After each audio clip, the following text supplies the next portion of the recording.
Es que yo quería opinar algo. En lo del ejemplo que nos dio el... ¿Ya no? Buenas tardes. Buenas tardes. Muy buenas tardes, doctor Eduardo Mayet. Un gusto que se haya conectado, nos haya brindado un espacio de su tiempo. Sí, así es. Muy buenas tardes, doctor. Soy la profesora María Cipriana Delgado Briones, a sus órdenes y gracias por venir. Muy bien, aquí estamos. Muy bien, doctor, le agradezco muchísimo. El día de hoy vamos a llevar a cabo este conversatorio con la ayuda y el apoyo de nuestro especialista, y me permitiré presentar a mis compañeras en un principio. Estamos con la presencia de la maestra María Eugenia de León, maestra en educación con 36 años de servicio. Se encuentra con nosotros también la maestra Susana Rivero, con 30 años de servicio. Bienvenida, maestra. Está con nosotros la maestra Ruth Elizabeth Bermúdez, con 22 años de servicio. También se encuentra la maestra María Delgado, con 14 años de servicio, y una servidora, la maestra Marcela Negrete, con 8 años de servicio en la educación. Todas laboramos en educación primaria y contamos con el grado de maestría en educación, a sus órdenes. En este momento, con la inquietud de conocer y saber sobre este tema que nos atrae muchísimo, nos importa demasiado para nuestros alumnos, el tema es la neurociencia. ¿Cómo influye la neurociencia en el aprendizaje de nuestros alumnos? Contamos en este momento con la participación de nuestro especialista para llevar a cabo este conversatorio, el doctor Eduardo Mayet Machado. Nos hará favor de presentar la maestra Mari. Por favor, maestra. Muy bien. Él es egresado de la Universidad Nacional Autónoma de México. Posteriormente se especializó en pediatría en la Universidad de Guadalajara y tiene una maestría en investigación multidisciplinaria de salud en la Universidad Autónoma de Coahuila. Es el doctor Eduardo Mayet Machado. Bienvenido, doctor. Gracias. Bienvenido, doctor. Pues, lo mencionábamos, nuestro tema que el día de hoy nos aqueja y nos gustaría conocer más sobre él, la neurociencia. Doctor, ¿qué es la neurociencia? Bueno, la neurociencia se enfoca principalmente a conocer cuál es el desarrollo del sistema nervioso central en los seres humanos, en este caso, porque puede haber estudios en animales de otras especies, pero aquí pues nos interesa más el desarrollo en el cuerpo o en los seres vivos que somos los humanos. Y entonces todo esto de la neurociencia, si nos centramos al aspecto del cerebro, tendremos que considerar que en la etapa fetal, cuando el individuo está dentro de la matriz de la madre, el primer sistema que se empieza a desarrollar es precisamente el sistema nervioso central. De ahí la importancia que una mujer esté tomando ácido fólico, porque evita que haya alteraciones en la formación de este sistema nervioso, que va a servir, como podríamos decir, es el software para toda la vida en tomar decisiones, hacer deducciones, hacer cálculos y establecer inclusive un estilo de vida que puede ser saludable o no. De eso va a depender las decisiones, de las experiencias que hayamos tenido a través de nuestra vida, y que nuestro sistema nervioso puede estar captando todas las alteraciones o decisiones en cuanto a experiencias, tengamos positivas o tengamos negativas. Cuando tenemos un recién nacido, El recién nacido tiene 100,000 neuronas como base de su sistema nervioso central. Ya sabemos que la neurona es la primera base funcional del sistema nervioso central. Y si la tomamos en forma aislada, pues no tendría mucho chiste en el sentido de ver que es una célula como cualquier otra.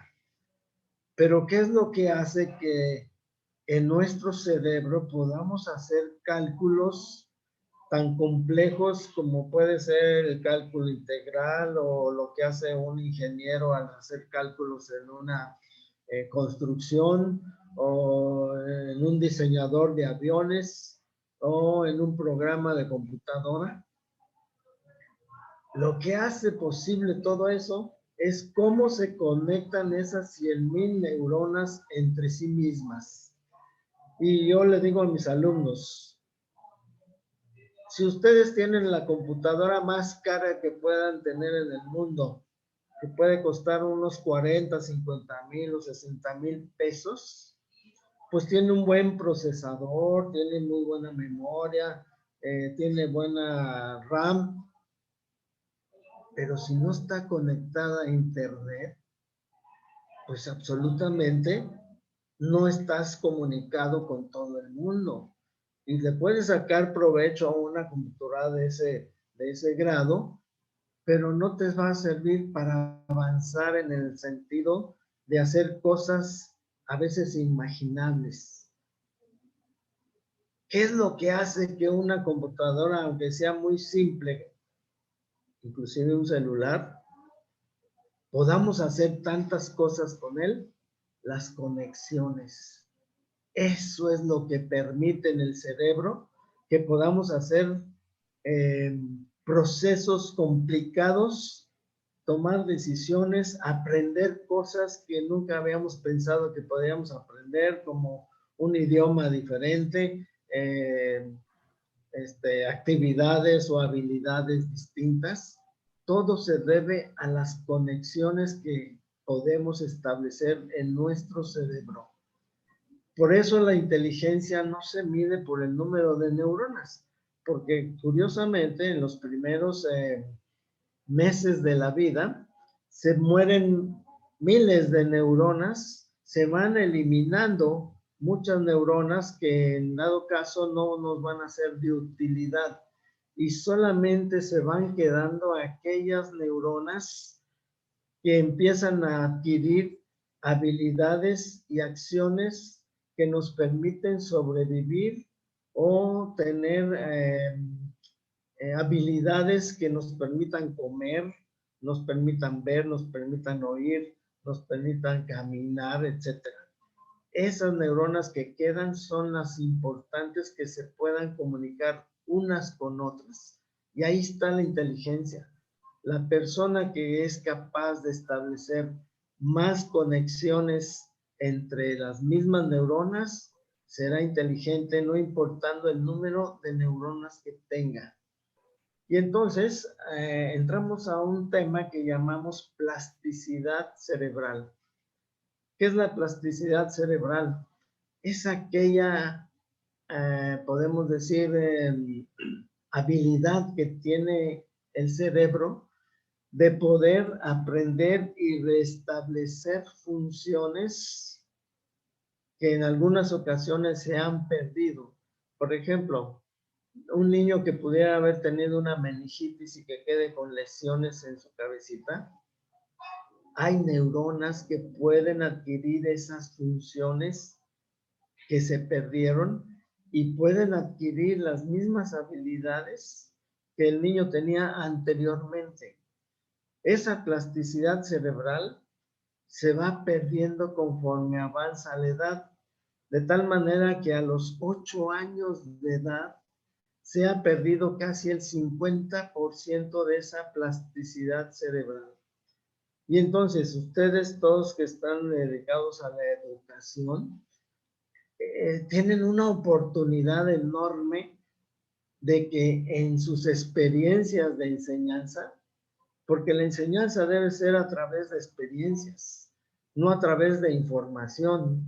Y entonces las experiencias que el niño va adquiriendo las va guardando en conexiones, de tal manera que los procesos de que el niño pueda aprender a leer, a escribir, a utilizar divisiones, cualquier proceso matemático, deductivo o inductivo, va a depender de las experiencias al que metamos al niño en un proceso de aprendizaje. Y creo que ahí ustedes serían las expertas en eso. No sé si con esta introducción puedo dar pauta que ustedes manifiesten sus inquietudes o sus preguntas.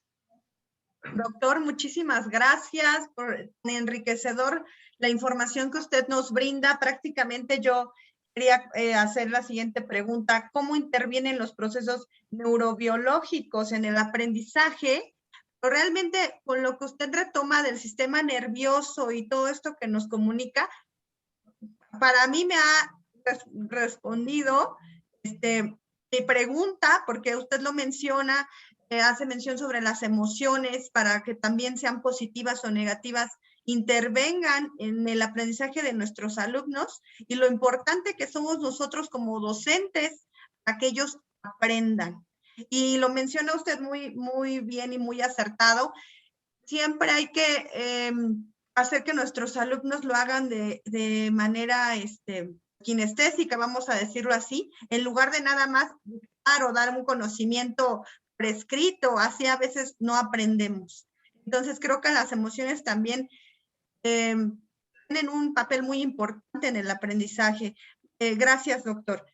Maestra Maru, ¿un comentario al respecto? Tu audio, maestra. Permítame, maestra Maru tiene apagado su audio. La maestra Ruth, mientras. Gracias. Perdón, doctor Mayet, ¿qué son las neuronas espejo?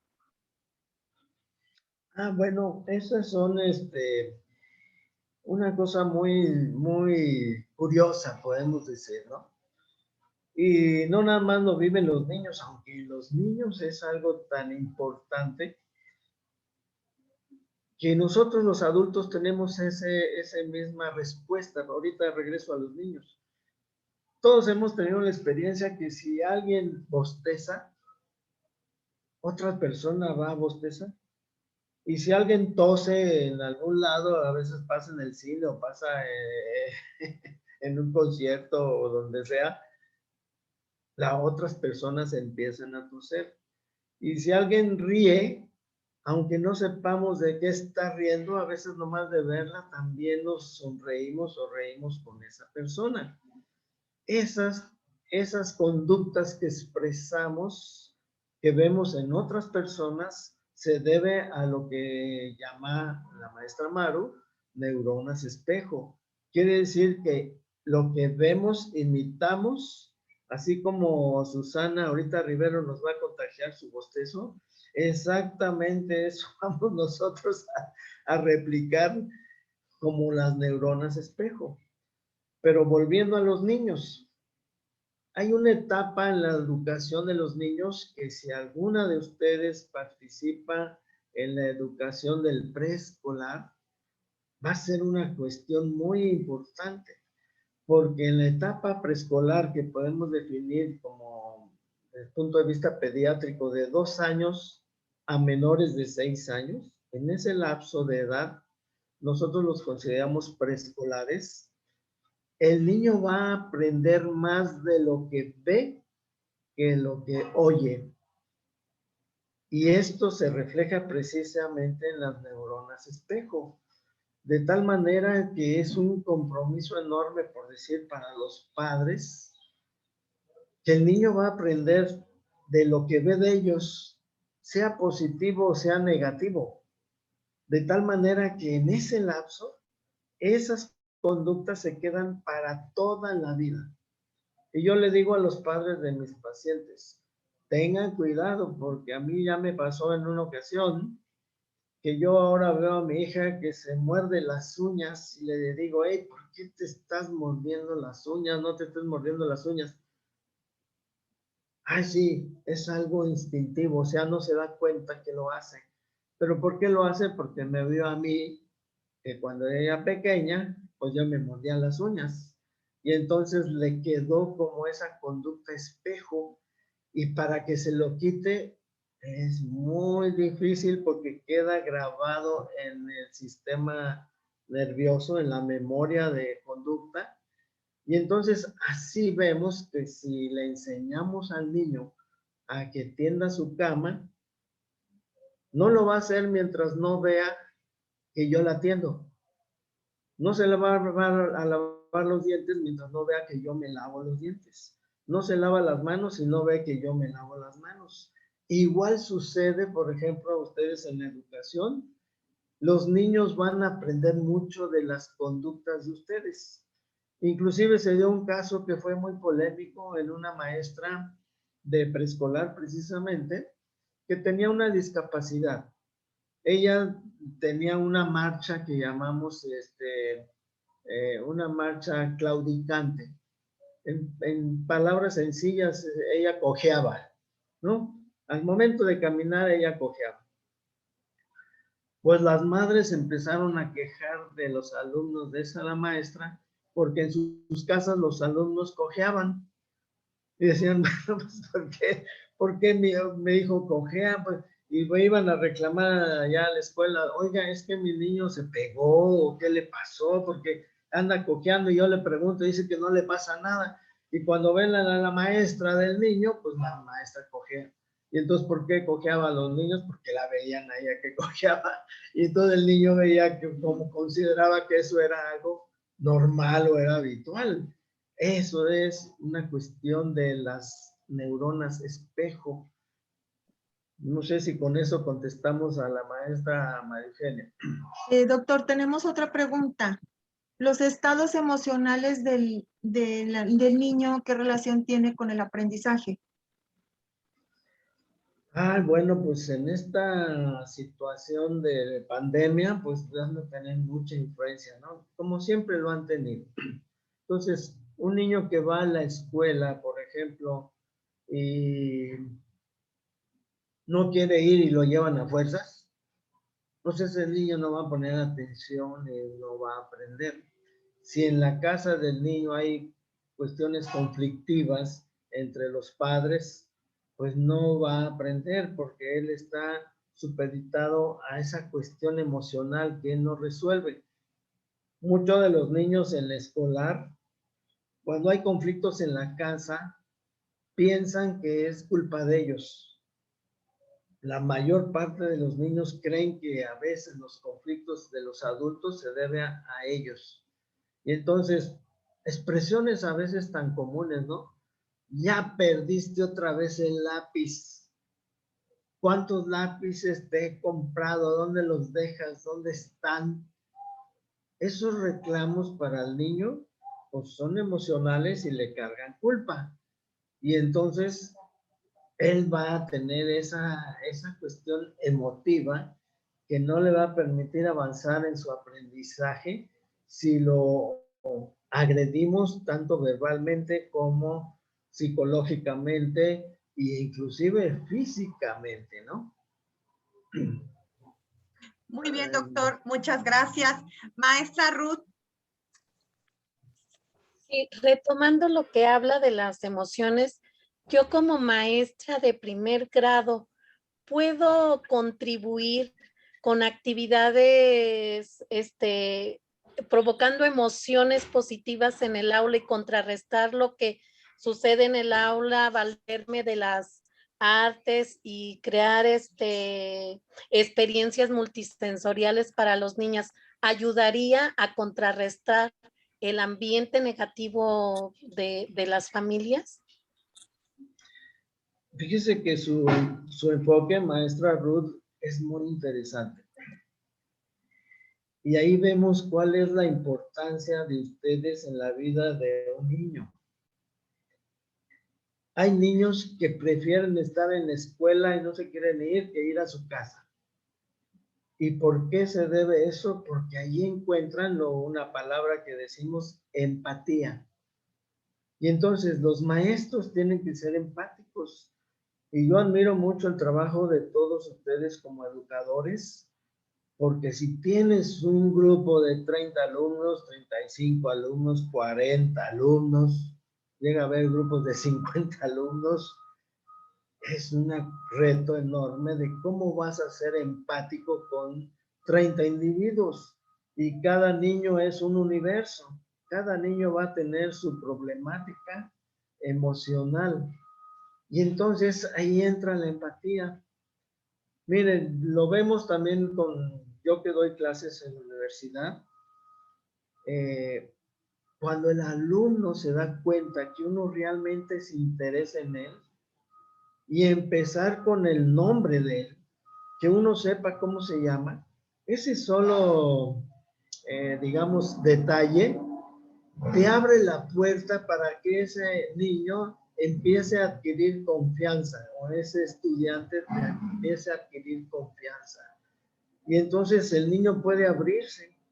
Y a veces les cuenta a ustedes cosas que se quedan ustedes con la boca abierta de cómo el niño puede estar viviendo ciertas situaciones emotivas en su casa.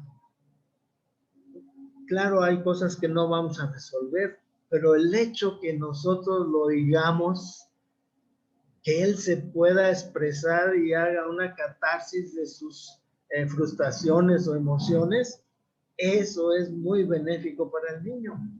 Y ustedes pues tienen herramientas, por ejemplo, canciones que le enseñan a los niños y que casi podemos decir ninguna canción infantil va a tener un mensaje negativo. Y que también los pongan a bailar o los pongan a hacer actividad física. Todo eso ayuda porque hay niños que les sirve para esa catarsis. Y obviamente también los dibujos.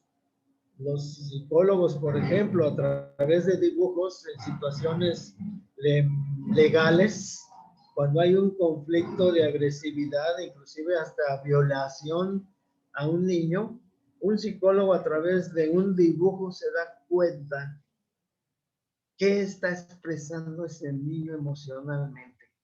Y entonces, claro que ustedes deben tener una capacitación en esos rubros. Simplemente que, pues mismo, tienen la experiencia que ustedes les dicen a un niño, pinta una casa con unos niños o tu familia, con un jardín. Cada niño hace un dibujo diferente. ¿Por qué? Pues porque ahí está expresando su entorno y puede estar expresando sus cuestiones emocionales y se abre. Y entonces ustedes tienen que ser a veces un bálsamo para ese niño y que él pueda superarse, a pesar de que en su casa tenga un conflicto que no está en nuestras manos resolver. Muy bien, doctor, le agradezco No sé, la maestra Ruth, información. si quiera. Gracias, quedó muy claro, le agradezco mucho. Sí, con lo que comenta el doctor, bueno, una participación rápida, decía él en la preparatoria, yo recuerdo que había alumnos que pues, eran desinteresados o salían de clase, como que no tenían mucho interés en estar en las clases en la escuela, pero llegó un maestro que de verdad sí, se aprendía nuestro nombre y simplemente hasta por, oye, cárgame mis cosas, llévalas al salón, te sentías importante. Y yo veía que esos alumnos que a veces como que no querían participar, no entraban a la clase, decían, con él sí, que a veces daba la confianza. Es la importancia de ser un maestro que siempre estemos atentos a nuestros alumnos, qué es lo que requieren, con el simple hecho de hablarles de buenos días, ¿cómo estás? A lo mejor a nuestros pequeñitos, ¿no? ¿Cómo estás? ¿Cómo te ha ido de otra manera? Y a los grandes, ¿cómo te va ya con otro lenguaje? Pero de esa manera uno como alumno se siente hasta identificado con el maestro y dices, pues sí entro a la clase. Yo creo que siempre motivarlos y esa es una importante, o sea, yo siento que es lo más importante para ser maestro. Perdón, maestra Susana, tiene participación, pero el tiempo se nos va de la sesión de Zoom. Tenemos 2 minutos.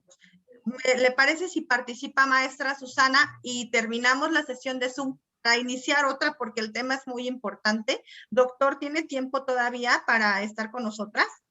Sí, cómo no. Ah, Claro. perfecto. Pues, Maestra Susana. yo considero que podríamos terminar o bueno, se lo planteo al doctor.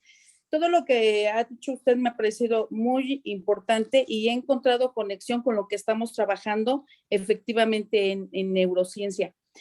Usted dice que nacemos con una serie de neuronas, un número de neuronas, y que a partir de lo que el niño vive va generando más conexiones. En el caso de lo que hemos estado trabajando, lo que llamamos genes, los genes es el genoma, y el ambiente que propiciamos para que el niño aprenda le llamamos ambioma. Entonces, a partir de esto, ojalá que el tiempo lo dé, si no, pues lo retomamos ahorita que nos volvamos a conectar. ¿Considera usted que es necesario que la educación en estos momentos tan tremendos que estamos viviendo como sociedad, como planeta, a partir de la pandemia, las escuelas tomen como base el funcionamiento del cerebro humano para generar un nuevo concepto de aprendizaje, una nueva escuela? Sí, claro. Retomamos, y, Sí. doctor, se acaba la sesión, retomamos con el mismo link, y si no es ese, les envío otro. Sí, Gracias. muchas gracias, Marcela. Gracias. Gracias.